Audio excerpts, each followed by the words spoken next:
We'll get after it here this morning. Bless you. Interesting lesson today. So I've given you a bit of my background, and like this lesson is a very appropriate lesson for me today. That I should be there taking a lot of notes. That's really what it is, because we're going to be talking about something that's it's important for all of us. But I trust you'll find value. It's a challenging lesson. If you're anything like me, this lesson will give you a magnifying glass to look at certain aspects of your life, and the last couple of days aren't stellar examples for me. I'll tell you that. What I did in preparation, and we did a little bit of this last week, but in your Bible, especially if you have a Bible with headers, like just sort of take a zoom out. We're going to be looking at Proverbs chapter 6, but I want you to look at chapters 5, 6, and 7. And like what are the headers that you have in those chapters? Is there a theme that you pick up on? Warnings. Adultery. Yeah, that's what I have NIV, and it was chapter 5 was a warning against adultery, and then warning against folly. But then halfway through chapter 6, it's a warning against adultery. In chapter 7, it's a warning against the adulterous woman. And I thought, well, that's interesting. Now, when Solomon sat down and wrote these things, he didn't say, okay, this is what I'm doing here. He's writing, and somebody somewhere else throughout history has taken this and said, this is what the focus of this particular chapter, this particular passage or segment is. And I thought, this is interesting, because we have this ongoing theme of adultery. But we have a couple of things. So like last week we looked at the idea of compromise, right? There was like, hey, there's this idea of compromise, and for those of you that have been with me for a while, you've at least heard me aspire. You've heard me aspire to have these lessons be standalone, right? I want this to be a standalone lesson. But there's a bigger theme that's happening over these chapters that I just want you to be aware of, right? Now, when you get to, and I'll just give this, because in chapter 5, it was warning, singular. When you get to chapter 6, it's warnings, plural. There's a couple of warnings against folly, and then we go on for another warning against adultery, another warning against the adulterous woman. Like we have these things. So we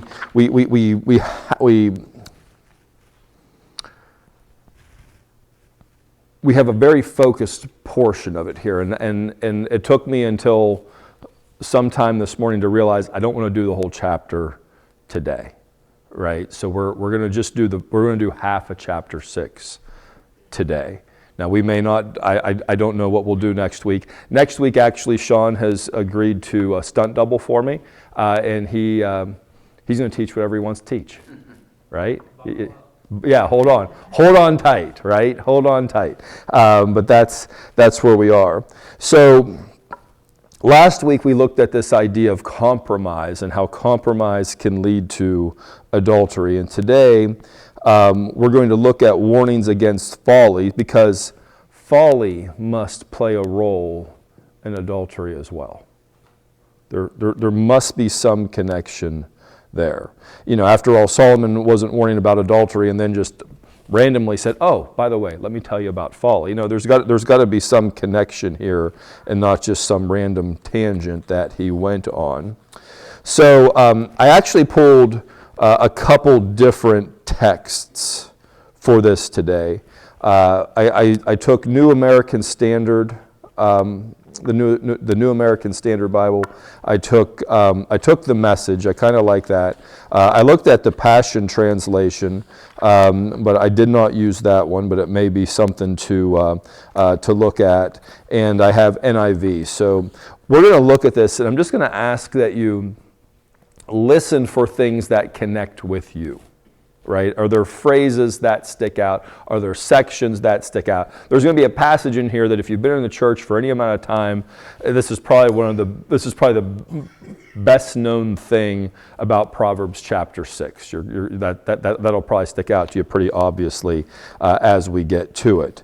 But anyway, let's jump into it and we will get started here. So from New American Standard, starting, we're going to do verses 1 through 19. Solomon writes, "My son, if you have become a guarantor for your neighbor, or have given a handshake for a stranger, if you have been ensnared by the words of your mouth, or caught by the words of your mouth, then do this, my son, and save yourself. Since you have come into the hand of your neighbor, go, humble yourself, and be urgent with your neighbor to free yourself.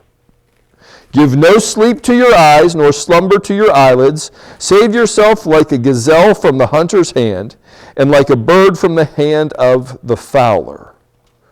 Go to the ant, you lazy one. Observe its ways and be wise, which, having no chief, officer, or ruler, prepares its food in the summer and gathers its provision in the harvest. How long will you lie down, you lazy one? When will you arise from your sleep?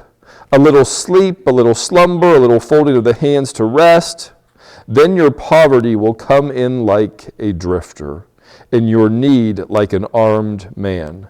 A worthless person, a wicked man, is one who walks with a perverse mouth, who winks with his eyes, who signals with his feet, who points with his fingers, who, with perversion in his heart, continually devises evil, who spreads strife. Therefore, his disaster will come suddenly. Instantly he will be broken, and there will be no healing.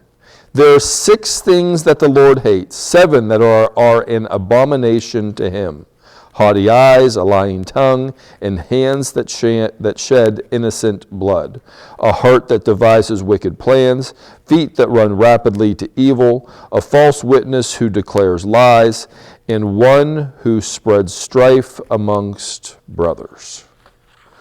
That's NASB. Let's go to the Message.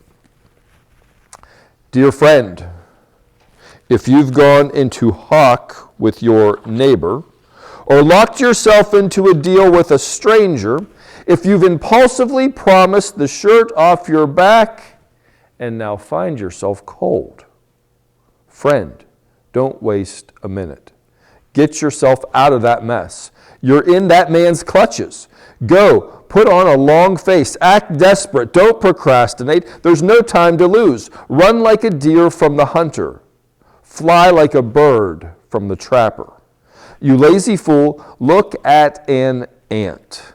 Watch it closely. Let it teach you a thing or two. Nobody has to tell it what to do. All summer it stores up food. At harvest it stockpiles provisions. So how long are you going to laze around doing nothing? How long before you get out of bed? A nap here, a nap there, a day off here, a day off there. Sit back, take it easy. Do you know what comes next? Just this. You can look forward to a dirt-poor life. Poverty, your permanent house guest. Swindlers and scoundrels talk out both sides of their mouths. They wink at each other, they shuffle their feet, they cross their fingers behind their backs. Their perverse minds are always cooking up something nasty, always stirring up trouble. Catastrophe is just around the corner for them. A total wreck that their lives ruin beyond repair. There are 6 things God hates, and one more that he loathes with a passion: eyes that are arrogant, a tongue that lies, hands that murder the innocent, a heart that hatches evil plots, feet that race down a wicked track, a mouth that lies under oath, a troublemaker in the family. And that is the Message. I'm going to save NIV. If we have time, we'll go back and we'll read that. I don't know if we'll have time. But let's dig into this. Is there anything that stuck out to you in these passages?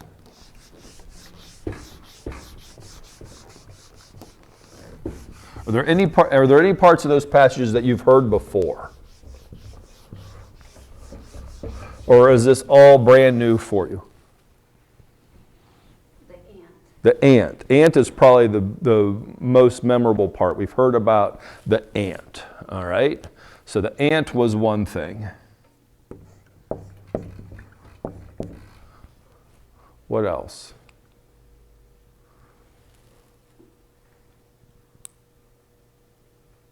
Or is there nothing else? We hear a lot about the 6 things the Lord hates, the 7 that are detestable. I'm writing this, and Owen, don't you dare become a teenager on me when I write 6, 7 on the board. I know.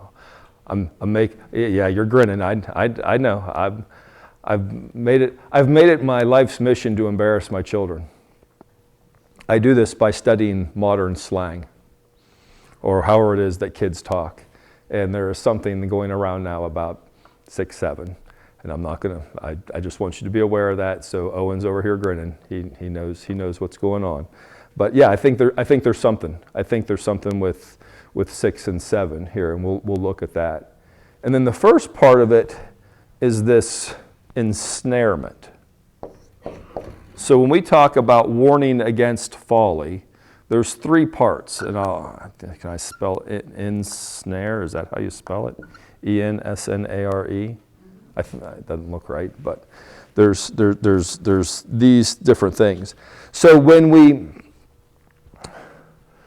consider what we looked at last week we looked at compromise. In this area, we are going to look at today discipline. Right? So last week Solomon was giving us a warning. He's like, be careful what you compromise because it can lead to horrible things. Now he's changing a little bit and he's saying this is where you need to be disciplined. You need to be disciplined in these particular areas. And one of the things is, these are those particular things. Now, I give you those different translations because sometimes just the way those translations are presented are able to connect with you so much easier. I don't know about you, but I found that sometimes the ways words are put together make them more impactful or easier to understand. And sometimes it's the words, sometimes it's the speaker, sometimes it's the way the words are said. I thought of this story. When I was a sophomore in high school, I was in a basketball game. We were playing at the Maplewood tournament over Christmas time, and I got sandwiched between 2 guys, and I went down hard. And the next day, I was very sore, and I had a little bit of a limp. And my old man says to me, Jess, you ought to take some Tylenol before you go play that game tonight. And I was like, I'll be okay, Dad. I'll be okay. Now, we're in the warm-up lines that evening, and I'm hobbling through the warm-up lines, and my coach says to me, he says, are you hurting? And I said, yeah, I'm a little sore. He's like, here, take some Tylenol. At which point then, I took the Tylenol, right? Sometimes it's just somebody else telling you something. Now, I'm going to close my eyes for this part, because men, sometimes our wives tell us things. I'm not making eye contact with anybody right now. No eye contact. But there's sometimes our wives tell us things and we don't hear it, right? Like, I don't know what happens. It goes in, it doesn't register, whatever. But somebody else will tell us the same thing. And I've done, and I tell you this because I've done this. I've heard this from somebody else, and I say to my wife, hey, did you know? And I will tell her, and she'll say, I've been telling you that for years. Right? There's sometimes things just come. Now, I hope that doesn't describe any of you. I hope that's just my plight in life. My guess is you may have some connection to that, the way that things come to us. So by looking at these different passages and these different translations, I think there's a way that that can help this take better root in us. Now, I have a phrase here, and I tell you that because I have a phrase here that I want to share with you today. And this is a phrase that one of my mentors uses. And the phrase is this. He says, "How you do anything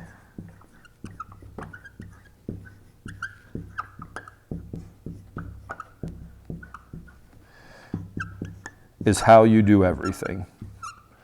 Is how you do everything. And I have found that just how those words are knit together can become very convicting, because this is talking about discipline as well. How you do anything is how you do everything. So, if I'm undisciplined at the dinner table, is there at least a chance that I'm undisciplined in the gym? And the answer is yes. There's at least a chance. Now, the opposite of that is also true. If it turns out that I become disciplined at the dinner table, perhaps I'm also disciplined at the gym. If I'm undisciplined in praying, perhaps I'm also undisciplined in reading my Bible. But if I'm disciplined in my prayer, perhaps, just perhaps, I'm disciplined in reading my Bible. Or vice versa. There's things that they're connected. Like if you're disciplined in one area of your life, what happens is that can spill over into other areas, right? Now maybe you can find some examples of that in your own life. But when you start to look at this and you say, oh, and perhaps this is also just that compromise. Whenever you have a lack of discipline in one area, that can spill over into other parts of your life as well.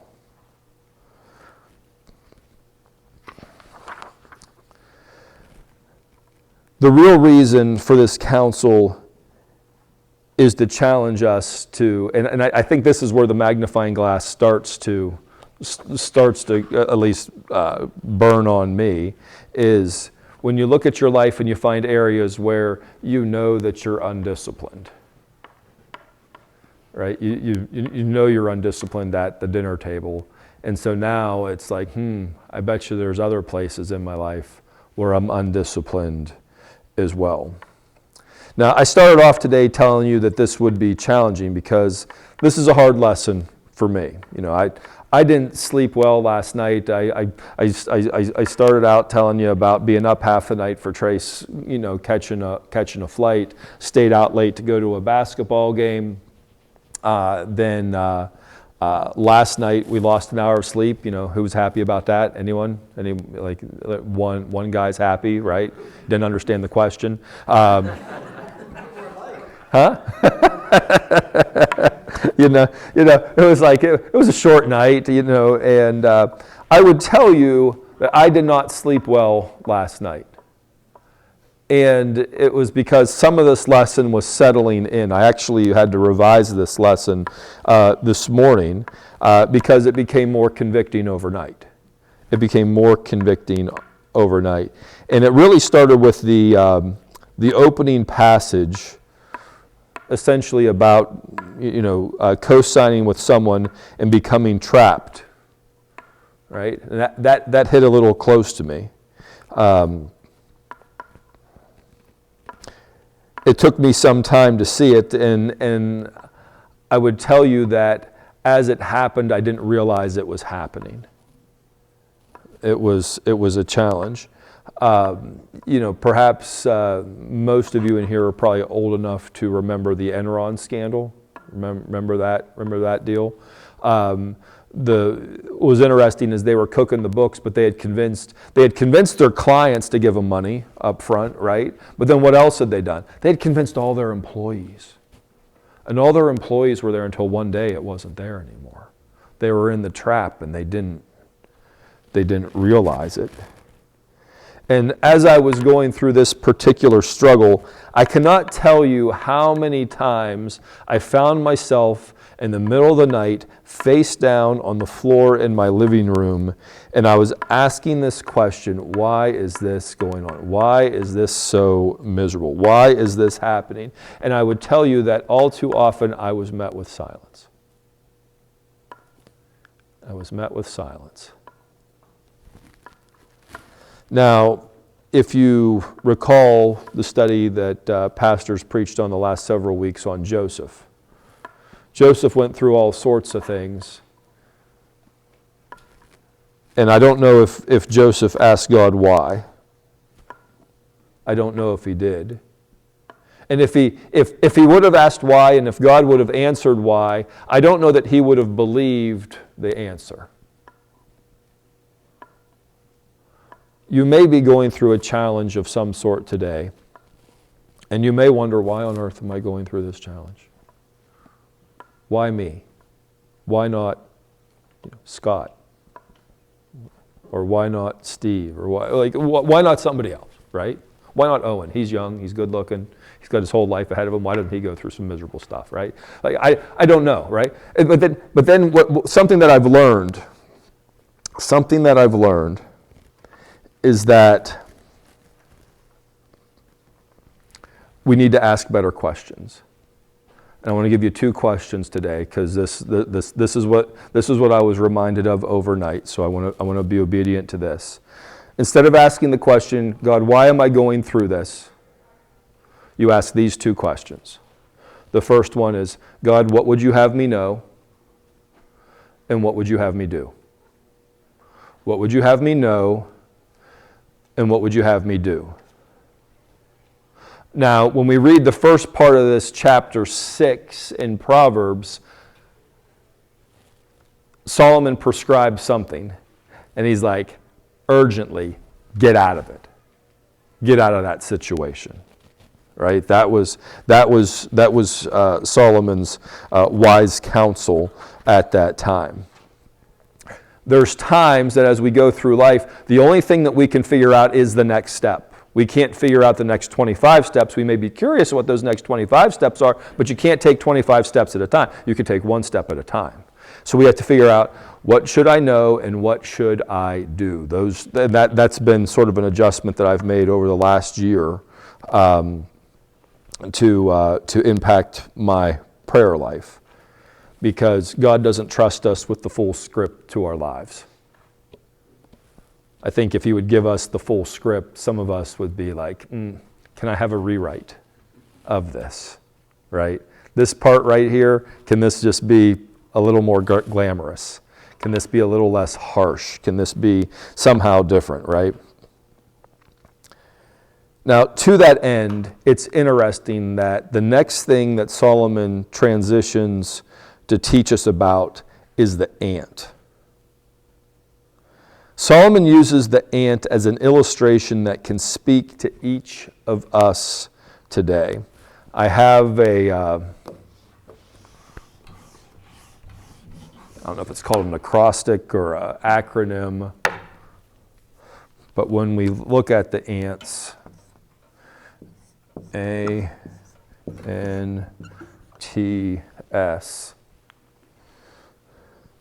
what are some things we can learn from the ant? One of the things is about attitude. The ant has an attitude of initiative. The ant just works. The ant just works. He just gets up, he keeps going about his thing. It said, the next part about the ant is it has a nature of integrity.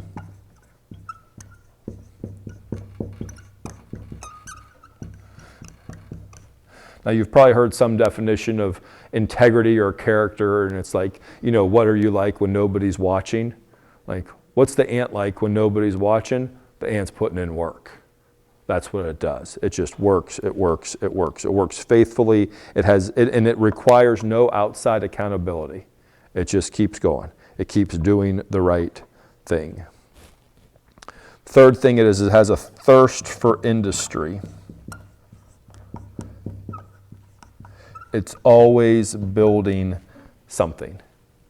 It's storing up its food. It's building up the ant. It's an ant farm, right? That's like what, or what's it live in? Like like a dome or something. I don't know what. But it's interesting. The ant works hard and it keeps working, and let's say ants out in the wild, like whatever wild ants look like.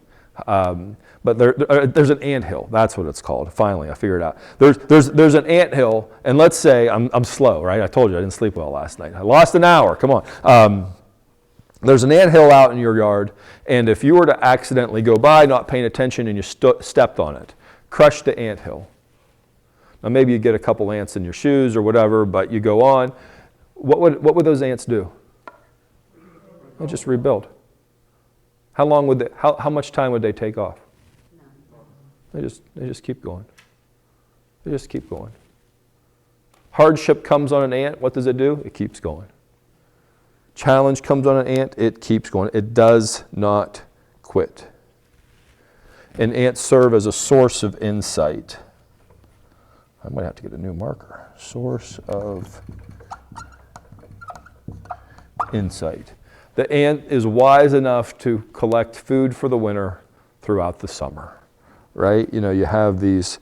We have with such a simple creature, we have a wonderful model for wisdom. Now it's interesting. Nobody brags about how smart an ant is, right? Now I don't know all of you, but I know some of you, and some of you are a little too connected to how smart your pets are. My cat is so smart. My dog is so smart. Blah, blah, blah. I've heard it all. Like people will brag about their pets. Nobody brags about how smart the ant is. But it's such a marvelous example of wisdom that we can learn from. And Solomon points that out to us. He says, look at how the ant operates. Look at how disciplined the ant is. And then he goes on and he gives us a list of 6 or 7 things. He gives us a list of 6 or 7 things, and he's like, beware of these disciplines. These are disciplines that we have to be cautious of. Now, as I sat there and I was thinking about this, there are 6 things that the Lord hates, and 7, it depends on your translation. Let me find 7 which are abominable or detestable or whatever, are an abomination, whatever that turns out. So, what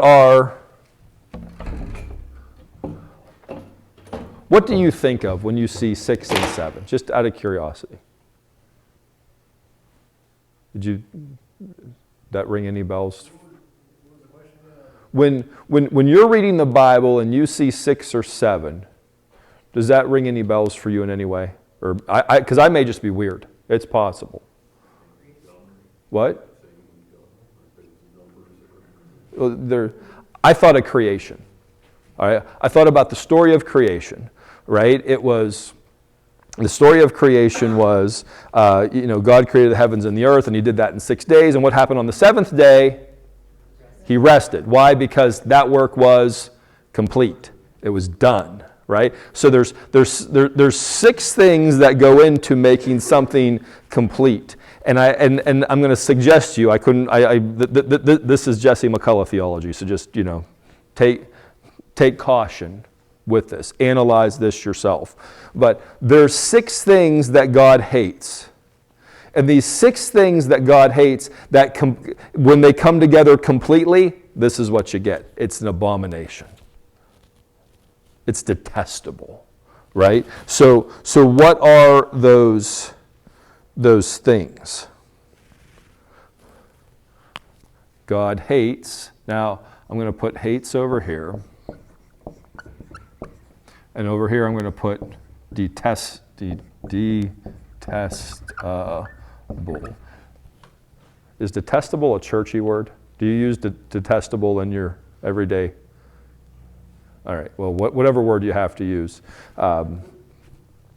Number one, I had haughty eyes. Now, what on earth are haughty? Because, now, what's haughty mean? Owen? You're in school. What's haughty mean? Arrogant. Arrogant. So I'm going to put arrogant eyes. Right? In my mental picture of arrogant eyes, they're like always English people. Right? They're walking around with their nose up in the air and their eyes, and they're looking down. They're looking down on the peasants, right? There's something, right? They're haughty eyes. They're looking down on others. Number two, a lying tongue. And you know what? This is God doesn't like that either. That's detestable. He hates it. It's detestable. Lying, he's not happy about that.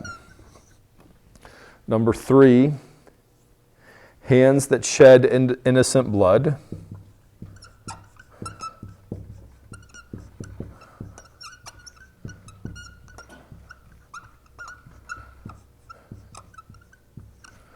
That carries over. I'm writing too big because I'm going to not going to reach the bottom, but. Number four, a heart that devises wicked schemes.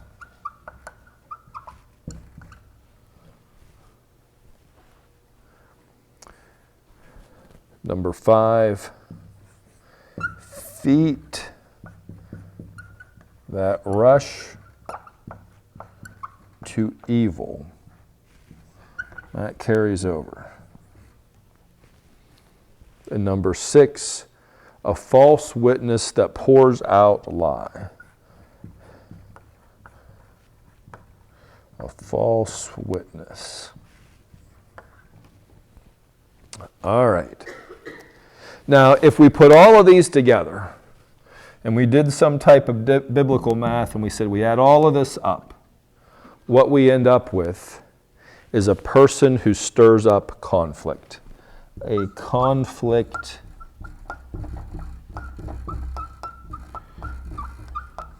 maker. You have somebody, that's the seventh thing, right? That's how we look at that. Now, I contrasted this with Exodus chapter 20, verses 9 through 11, right? This is the 6 and 7, right? This is the story of the Ten Commandments. And 6 days you shall labor and do all your work, but on the seventh day is a Sabbath to the Lord your God. On it you shall not do any work, neither you, nor your son, nor daughter, nor your male or female servant, nor your animals, nor any foreigner residing in your towns. For in 6 days the Lord made the heavens and the earth, the sea, and all that is in them, but he rested on the seventh. Therefore the Lord blessed the Sabbath day and made it holy. Similarly, we have 6 things. This is like the opposite. This is like the opposite, right? We have 6 things that when we put these 6 things together, it is something detestable. It is something unholy.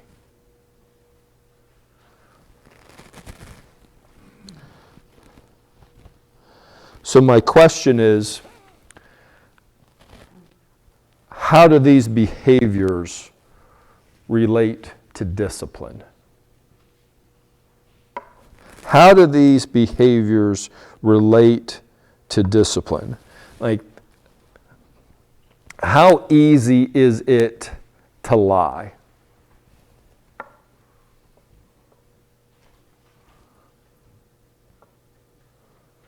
Have you ever found yourself in a situation where it was easier to lie than to tell the truth?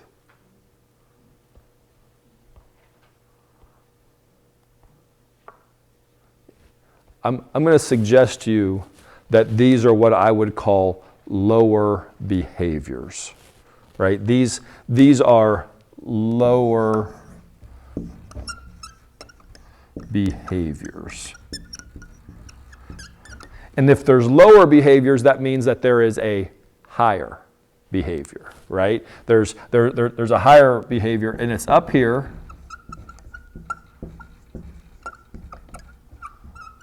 And what that means is it takes work to get there.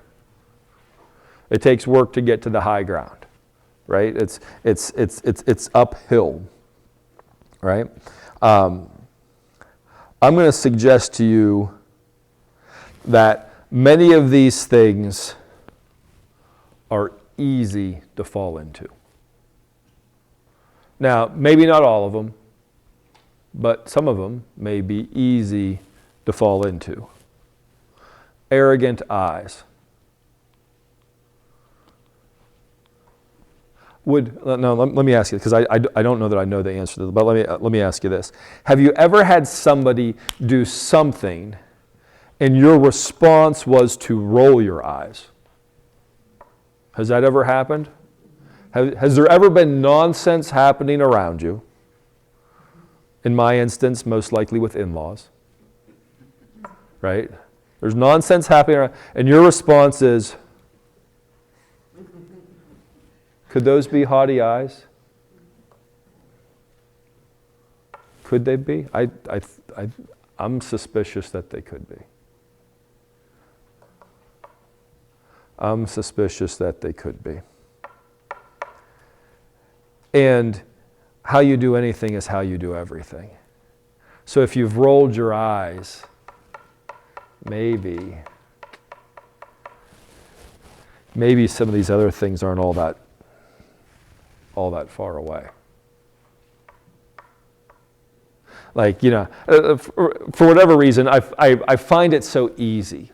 I find it so easy whenever I prepare this to look at some of these things through the lens of our political world. Right? We have politicians who some people put on pedestals. But what do we see? You ever seen a politician bear false witness against someone else? I'm going to suggest you that's I'm going to suggest you that's probably every politician, and if it's every politician, that probably means it's every one of us too. Sometimes it may not be malicious.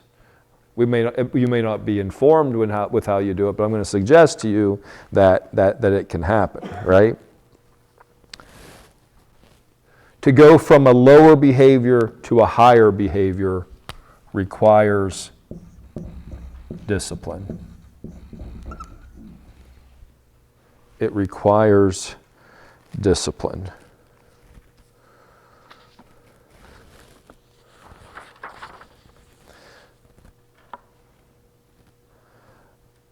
It's always more difficult to do the right thing. Discipline is always uphill, and discipline is always intentional, right? I think it's easy to do these 6 things, but I want to ask you, what do you think the world is like when these 6 things are happening? When lots of people are doing these six things, what do you think the world is like? Yeah, okay. How different? If lots of people are doing these things, like, what would, let's see if I can word this poorly. If you look at our world today, would you make the assumption that there's a lot of people doing these things? I think the answer to that is yes. I think the answer to that is that if you look at the world around you, you see all the things that are going on, especially at the macro level, and you look at what's happening all over the place, you could say, I think there's a lot of this stuff happening. Now let me ask you the opposite. What if each of us did the opposite? What if we got rid of the arrogance? What if we got rid of the lies? What if we did those things? How would the world look? if we did if everybody on planet Earth did the opposite of this? Would it look much different? I think it would look like heaven. I think it would look like heaven. Now, I say that because as disciples of Jesus, right, we're going from the lower behaviors that we have to the higher behaviors of Jesus, right? We're becoming more and more like him as we go throughout life. But when we get to heaven, you know what's going to be all those lower behaviors are going to be burned away. Like, what's going to be left? You're going to have the good stuff, right? And so, like, in heaven, everybody's going to be behaving that way. Right? You're not going to find arrogance. You're not going to find the lies. You're not going to find those things. And I thought that was really an interesting thing for us to consider. What would the world look like if we were all disciplined? What would we no longer have needs for? What things would be eliminated if we all had those disciplines? Right? You know, if we all had that self-discipline, you wouldn't need a police department. Perhaps, largely, right? You know.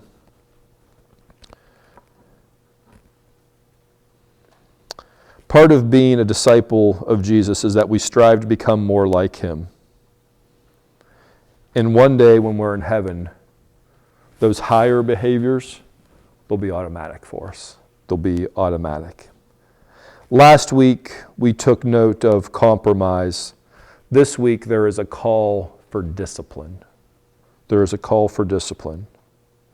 So if we put last week and this week together, if we avoid compromise and we employ discipline, those are a couple of ways to avoid adultery in any of its forms.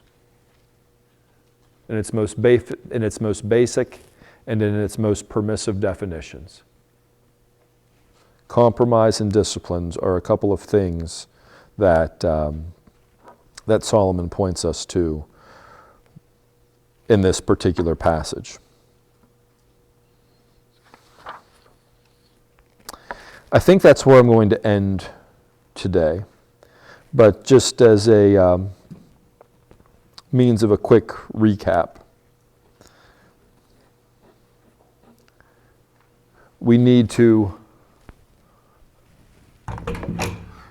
avoid folly in these forms, right? The ensnarements of others, right? We need to run away from those. We need to be urgent, and you don't have to be smart to do this, right? That's why we have the ant, right? You need to put your head down, and you need to put in the discipline, and put in the work, and put in the work. And when bad things happen, you know what you do. You put in the work. You keep after the disciplines, right?